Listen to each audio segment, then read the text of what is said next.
et de faire les choses à sa façon. Il n'est pas dans une phase où il va vraiment accélérer pour essayer de faire exploser tout le monde, mais plus dans une attitude où il veut avoir la place pour exprimer son ski comme il le souhaite.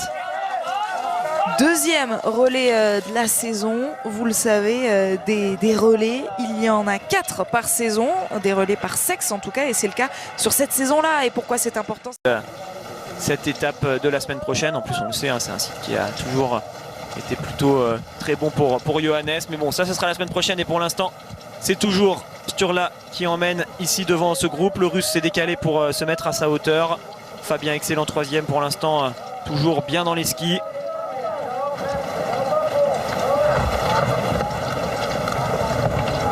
Et on voit également que son grand frère Florent est bien placé dans ce top 10. Florent Claude, il court pour la Belgique et on l'avait déjà vu la semaine dernière. S'installe 2 tirs pour chaque relayeur, un couché et un debout. On commence donc par le couché. Sur la light grid, cible 1, Fabien Claude, cible 2.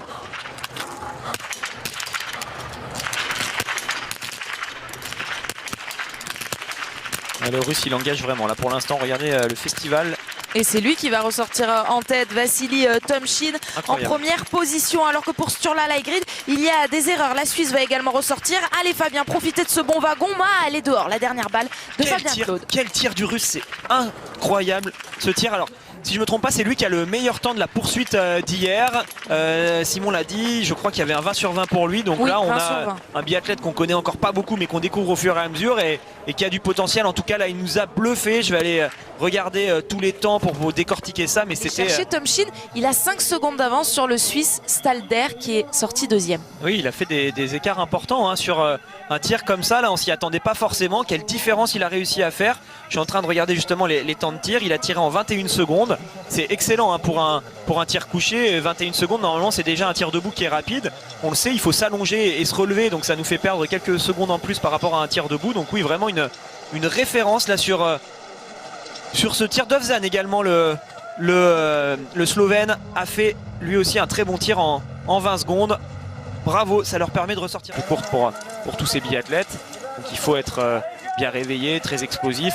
Et normalement tout le monde arrive à tenir largement sur 7,5 km. Par contre on est quand même sur une piste sélective où il peut y avoir quelques écarts si un biathlète est beaucoup plus en forme que les autres. Fabien Claude était ressorti avec 18 secondes de retard sur le Russe Tomchin. Vous le voyez, il a réduit de moitié cet écart Fabien Claude sous les 10 secondes désormais. Il est dans ce groupe avec le dossard 1 de Sturla Lightgrid. Oui, Lightgrid est la saison dernière et il est à un score impressionnant sur le tir couché comme on l'a vu sur le premier tir, 97% de réussite et c'est son premier relais en Coupe du Monde du coup puisque la semaine dernière c'était Saïd Khalili qui était premier relayeur pour la Russie et Tomchin n'était pas là aux autres places. On retrouve Florent à l'image avec sa combinaison.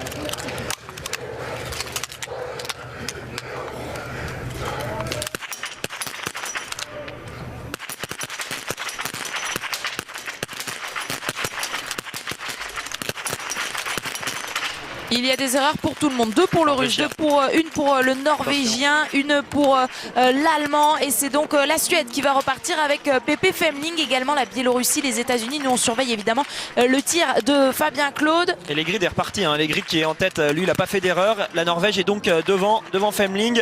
Il va falloir que Fabien se reprenne tout de suite, ne surtout pas aller sur la note pénalité parce que c'est parti très vite là pour les principaux adversaires de cette équipe de France. Et Legrid qui a fait le super tir au bon moment pour se replacer complètement dans cette course. Sturla Lightgrid en tête, juste derrière lui il y a donc Pepe Femling pour la Suède, les Scandinaves qui sont aux avant-postes de ce relais. 20 secondes d'écart pour Fabien Claude sur cette tête. Il avait pu revenir tout à l'heure dans le deuxième tour mais on le sait, ils vont peut-être dynamiquement. Le jeune, enfin il a 24 ans, Vassili Tomchin est allé sur la note pénalité. Le Russe est ressorti 16e à 40 secondes. Oui, il a un petit peu calé là sur ce deuxième tir. Il en a certainement trop fait hein, dans ce deuxième tour. Vous l'avez vu, finalement ils sont rentrés. Vous l'avez dit, le groupe est plus fort, surtout sur la dernière partie de la piste où on est avec de la descente. Donc en fait lui il s'est employé pour maintenir son avance. Ils ont fini par poser des questions pour l'équipe de France, de se demander si on ne doit pas forcément ou si on n'est pas obligé de mettre un des leaders de l'équipe sur ce premier relais pour essayer de rester au contact de cette équipe norvégienne. Ça cale, hein. Ça cale pour Eric Lesser, pour Sturla Lightgrid qui a l'air moins bien, donc ça pourrait permettre quand même à Fabien de reprendre un peu de temps. 2 secondes, allez, un peu moins depuis la sortie du pas de tir pour Fabien Claude, toujours distancé mais toujours dans ce top 10. Et puis vous le voyez hein, entre la tête avec notamment la Norvège, la Suède, l'Allemagne des nations. Passage de relais sur ce tour-là. Ensuite, on a une équipe derrière, c'est la Russie. Pour l'instant, ça reste bien jouable pour l'équipe de France, mais il va falloir que Simon Détieux, qui partira en deuxième, fasse une excellente course pour tout de suite relancer l'équipe.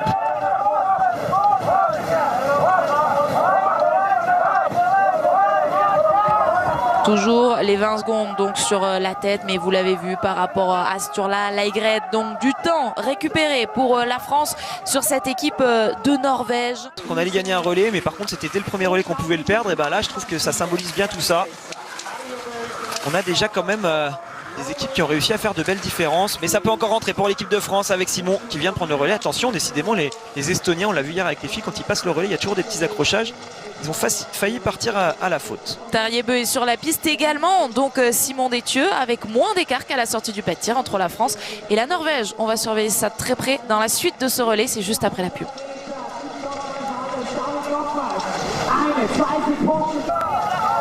15 secondes d'écart avec la tête de Martin Ponsiluoma, mais dans le même groupe que la Norvège de Tariebeu. Voici les enseignements dans ce début de relais de Simon Détieux, deuxième relayeur pour l'équipe de France. » Il est vraiment chouette ce relais, là je suis très heureux de le voir.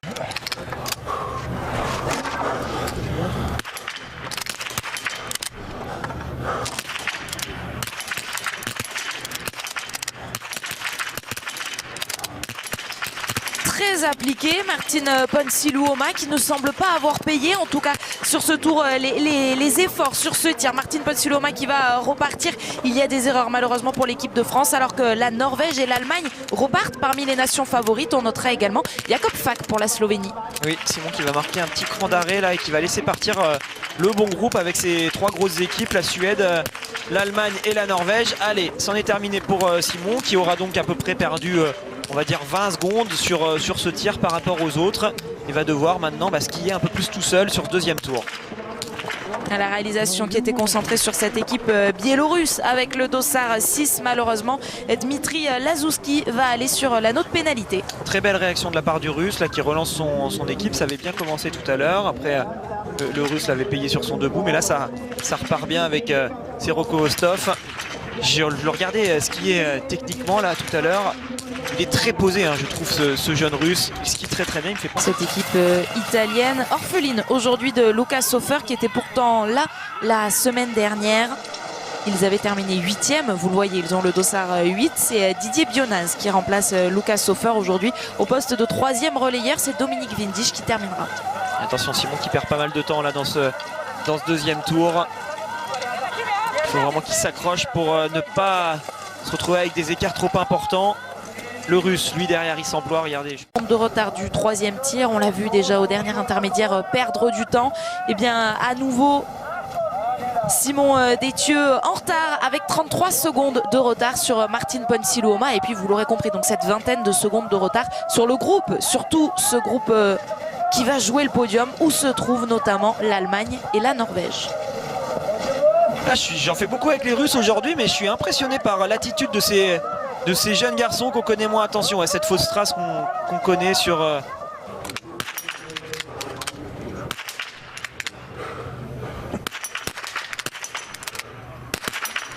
Justement, la voici cette petite faute qu'il pouvait s'autoriser Martin Ponsiluoma. Oui, par contre il faut la mettre du premier coup, hein, la balle de pioche, sinon ça risque de repartir. Tarier qui a été prudent là, qui a mis longtemps à tirer. Et voilà, il va quand même pouvoir ressortir en tête le Suédois. Attention, là il y a une belle opportunité pour l'équipe de France, car il y a beaucoup d'erreurs sur ce tir. Ça pourrait permettre à Simon de regrappiller un paquet de places et de revenir surtout au contact de l'équipe d'Allemagne et de l'équipe de Norvège. Ça commence très bien pour l'instant pour Simon. Excellente opération pour l'équipe de France qui va ressortir avec la Norvège. L'Italie est ressorti avant. En revanche, pour Johannes Kuhn, attention, si cette balle ne passe pas, il y aura un anneau de pénalité pour l'équipe d'Allemagne. Parmi les favorites aujourd'hui, c'est bon, ils tiennent leur statut et l'Allemagne va ressortir Il s'est précipité sur la balle précédente, Johannes Kuhn. Il aurait dû la mettre tout de suite, cette balle de pioche. Là, c'est vraiment une erreur de sa part. Le Russe va pouvoir ressortir lui aussi avec deux pioches. Il n'a pas profité de la belle ouverture et des erreurs qu'il y avait devant. Mais donc oui, pour revenir sur Kuhn, il s'est laissé partir en avant. En fait, il a entendu que ça partait autour de lui. Il s'est rendu compte qu'il perdait du temps. Et il a voulu aller trop vite au moment où il a tiré cette balle. Il faut arriver à faire le vide autour de soi quand on utilise une balle de pioche. Se remobiliser complètement et s'auto-centrer sur ce qu'on est en train de faire. Il n'a pas réussi du premier coup, l'Allemand. Par contre, ensuite, la Norvège. Et Simon qui a vraiment fait un super tir là au bon moment. Et vous parlez du Grand Bornand, Alexis, je vous redonne le rendez-vous jeudi 13h avec le biathlon à Annecy, le Grand Bornand, un week-end exceptionnel que l'on vivra sur la chaîne L'équipe. Et puis, puisque je suis en plein teasing, notez qu'après cette course, on retournera évidemment à Val d'Isère pour le slalom géant, cette deuxième manche. Slalom tout court, excusez-moi évidemment, la deuxième manche dont on a suivi tout à l'heure la belle performance en première manche de passage de Simon. Alors oui, bien sûr, il y a l'Italien et le Slovène qui sont là au milieu, mais on le sait, sur 4 biathlètes, ça va être compliqué pour eux de tenir. On va plutôt regarder donc ce qui se passe pour l'équipe de France et l'équipe d'Allemagne. 24 secondes de retard pour l'équipe de France. Il y avait 20 secondes quand on est sorti du pas de tir. Simon est en train de perdre un peu de temps sur la piste. Par contre, Kuhn, lui, il envoie et essaye de revenir sur l'équipe de France. Le Russe est là. Alors sur le décalé, il ne skie pas du tout comme Quentin, hein. Vous le voyez, c'est quand même bien différent. Il fait beaucoup de mouvements avec ses épaules. Par contre, c'est sur son 1 temps qu'il est très beau à voir, je trouve, ce jeune Russe. Petit gabarit, très compact, mais qui met du coup beaucoup de fréquence. En plus, ce genre de situation qui vous aide à franchir des étapes. Allez, c'est parti avec 25 secondes de retard pour Emilien. Juste derrière eux, l'Allemagne. Avec Roman Ries pour cette équipe d'Allemagne. On marque une dernière pause dans ce relais alors que la Russie passe le relais justement à l'instant. Alexander Loginov est sur la piste. Allez, dernière pause et on se retrouve juste après.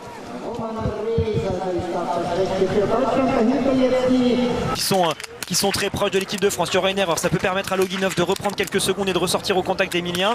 Le Slovène va lui ressortir. Pour l'instant, c'est très bien pour cette équipe. Allez, le Suédois.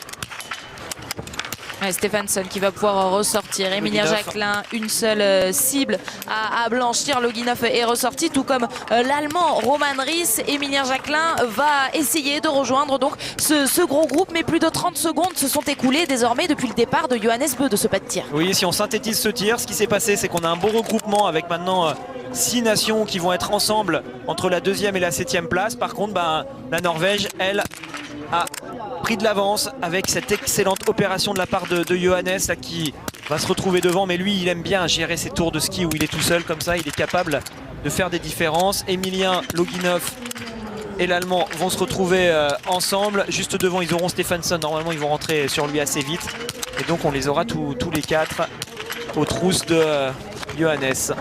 La réalisation qui nous montre l'Ukrainien Bogdan Tsimbal qui va pouvoir ressortir juste derrière le Biélorusse Max. Il va ressortir 3e. Voilà, ils vont être tous ensemble quasiment. Et donc l'Italie et la Slovénie vont marquer le pas sur ce tir. Clement Bauer, il va aller sur l'anneau de pénalité. Est-ce que Didier Bionas va y échapper avant de lancer Dominique Windisch? Une balle et une cible à blanchir. Eh bien non, ce n'est pas fait. Lui aussi va aller tourner. Oui, le biathlon, c'est vrai que c'est un sport qui est quand même cruel. Alors bien sûr, il y a toujours des surprises avec des phénomènes qui peuvent... Ils ont su alterner leurs forces. Leur force, c'est Samuelsson et Martin Ponsiluoma qui sont... entrecroisés, l'un 2e, l'autre 4e. Voilà, on les place à des endroits judicieux. Peut-être qu'ils étaient sur un format de course aujourd'hui où ils ne s'estimaient pas capables de jouer la victoire. Donc ils ont plutôt qui répond différemment. Qu'est-ce qui s'est passé sur ce passage de relais? C'est l'Autrichien qui s'est mis le bâton entre les jambes. Et ça pardonne pas. On est à ce moment-là dans le pas qu'il utilisait avec beaucoup de déséquilibre. Fillon-Maillet pour conserver lui cette 2e place. C'est un autre enjeu pour le Français. Philippe Navrat et Edouard Latipov vont s'installer avant qu'il n'ait tiré sa première balle.